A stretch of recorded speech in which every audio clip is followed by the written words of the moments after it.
Wer das Gefraß nicht kennt, sauft halt ein Wasser. Und wer das Gute kennt, sauft ein Bier.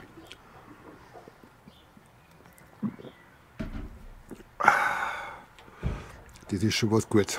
Also wer gute Sachen kennt, ist Bier natürlich das Beste.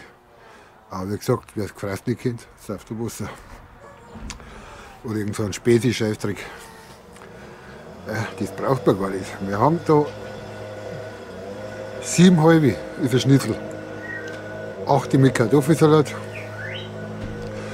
und 9 oder 10 halbe, wenn du noch was dazu trinkst.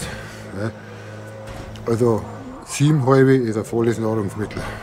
Da hast du ein Schnitzel schon herin. Genau. 3 halbe ist ungefähr ein Leberkäszimi, das kannst du selber umrechnen. Und mehr brauchst du eigentlich gar nicht kennen. So schaut es aus. Ganz so einfach. Ja, das kannst du ausrechnen mit Taschenrechner. Ja.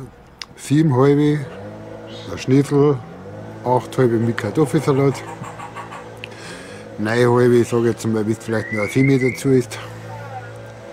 Und trinken musst du auch noch was dazu, dann bist du eh schon bei 13. Also so einfach geht die Rechnung.